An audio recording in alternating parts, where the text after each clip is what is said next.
Welcome.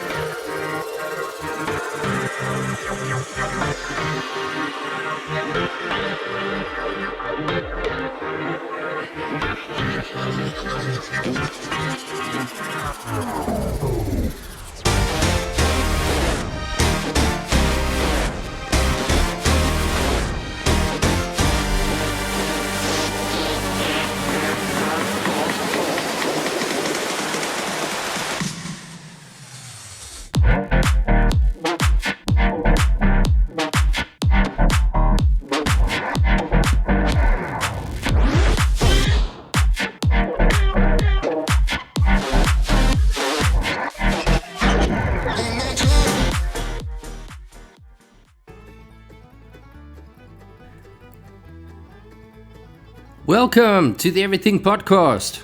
I am your host, Chuck Manity.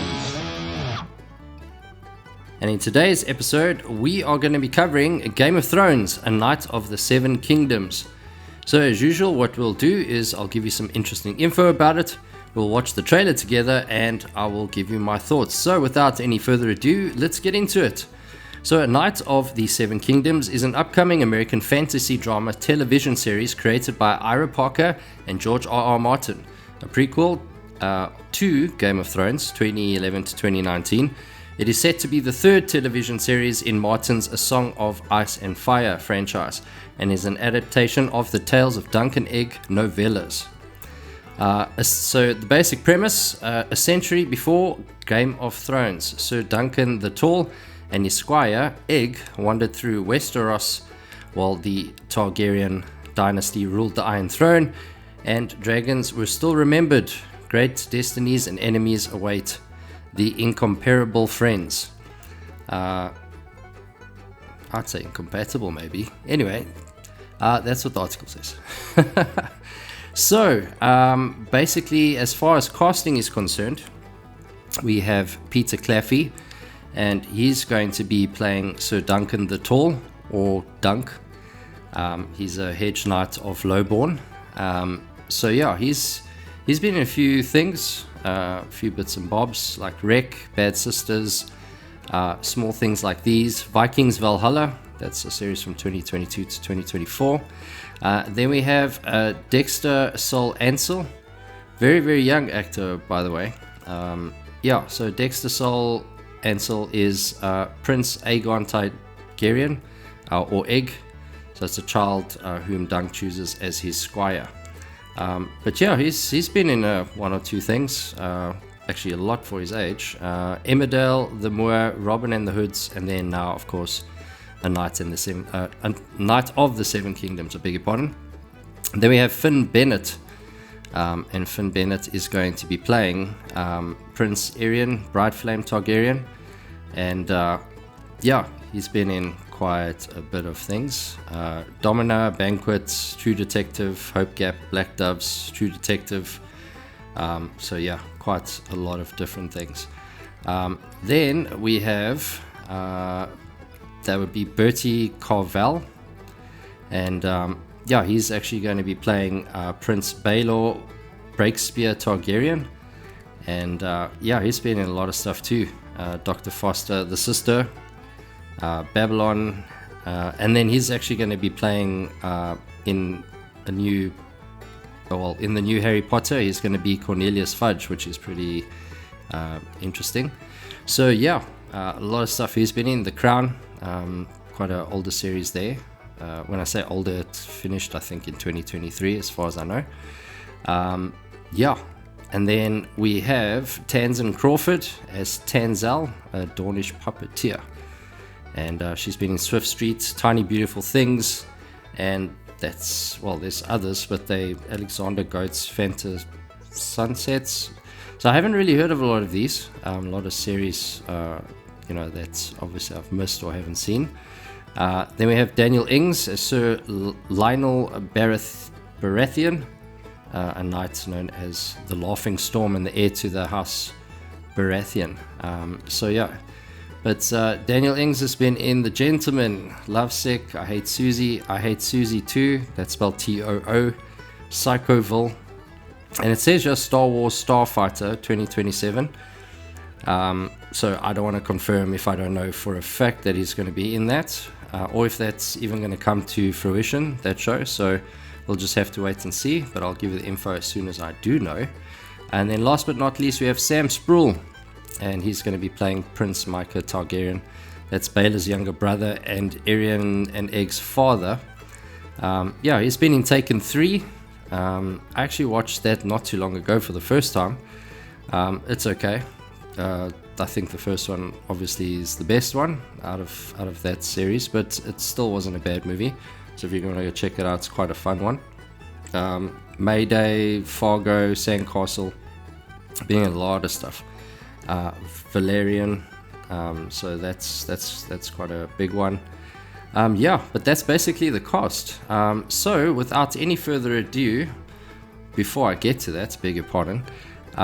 So let's have a look here. The series is scheduled to premiere on January 18th, which is a little over a month away, 2026, on HBO, and will consist of 6 episodes.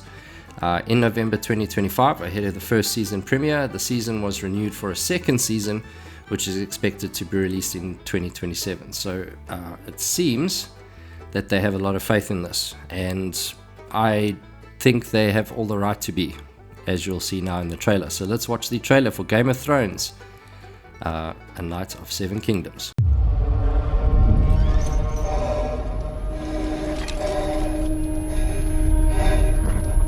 So, Sir Duncan the Tall.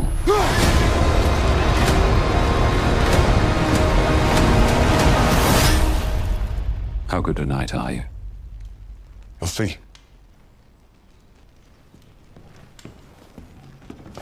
It's this way. You came for the tourney? Journey is a contest for knights. You a knight? I'm no farmer. Yet you've come dressed as one. Sir, I could scribe you, and you could teach me. Every knight needs a squire, and you look like you need one more than most.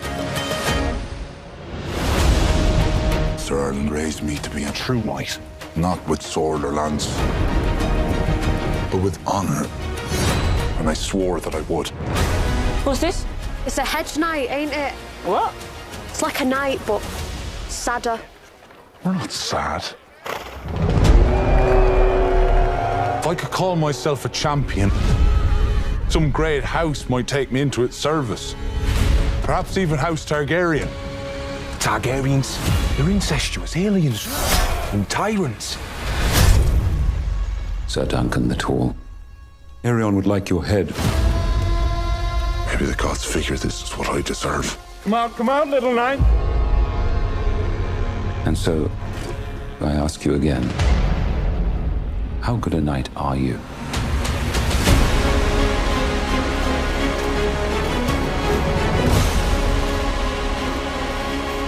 You may be wise to run. Won't they kill me if I run? Want to kill you anyway. As honor deserted the noble houses of Westeros! And there are no true knights among you! Was that ill-handled? Right, yeah. And that was the trailer for Game of Thrones, A Night of the Seven Kingdoms. So, yeah, quite a lot to go through, so let's not waste any time. Especially yours, because your time is important to us. So, the way it opens, the camera shot as it sort of goes into this point of view of the knight, busy lancing and so on. Really, really clever and really, really well executed. So yeah, you get open to that, and then him getting asked if he's a good knight, and yeah, that's actually, it works, a good knight. So Dunk basically gets asked if he's a good knight, and you know, kind of like a cheeky we'll see kind of thing, and then he gets lost and doesn't know how to leave the place in which he's in, basically. So I thought that was quite funny. The standout part of this, there's an arc in a trailer, almost, where you see how he starts off as more meek and goes into brave. And then also the dialogue is really, really cleverly written. So it's not something you get to see overly often, but this is really, really well written. So this is what I would call good dialogue, in my opinion. Very, very clever and well thought out. So yeah, so he's going to a contest for knights, and he wants to become a knight. He gets a squire, and the squire's trying to show him how to be a squire, whatever.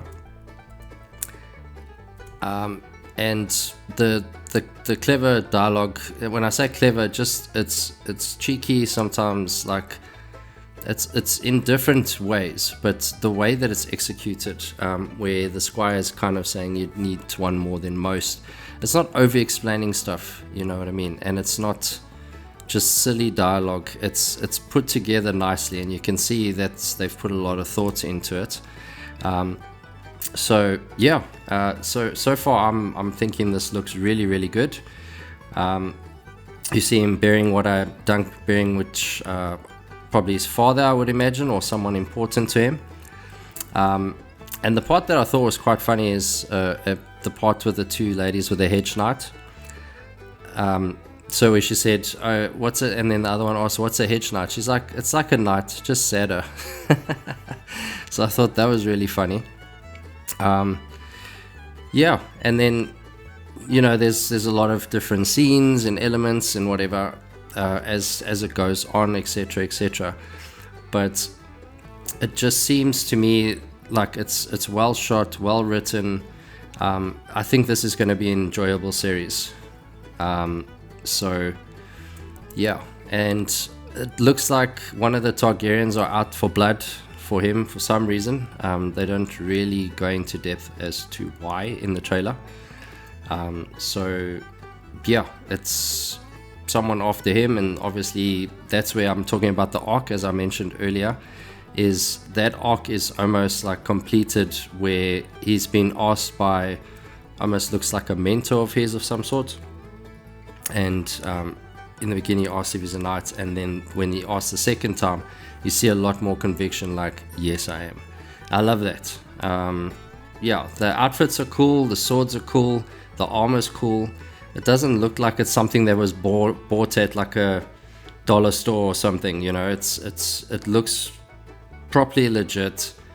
It looks really, really cool, like the cinematography, the outfits, the dialogue. So all in all, I'm very happy with how this looks. It's something I've heard a little bit about from a few guys that I like to watch, and it's definitely something that I would recommend everyone maybe give a bit of time to.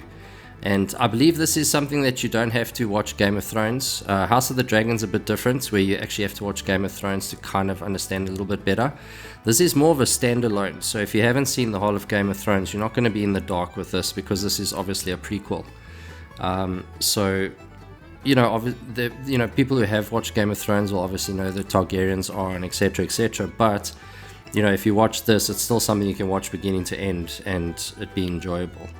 The last thing I want to mention is the scene where he kind of pops out of, I don't know if it's a castle or a village wall or whatever, but yes, it's him kind of, you can see he's sizing out all the competition to say, oh, okay, these guys definitely want me dead.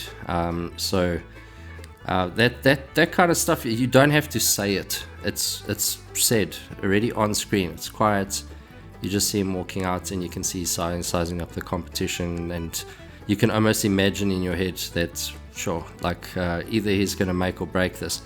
And that's obviously where you'll find out more in the show. But yeah, I don't want to go overboard on this one. It's maybe something that I'd like to chat about once it comes out. So that's in about 5 or 6 weeks or whatever the case is. And maybe I'll actually do reviews on these, because this is out of my wheelhouse. I'm not really super crazy about medieval stories. Like Lord of the Rings is different because it's fantasy, combined.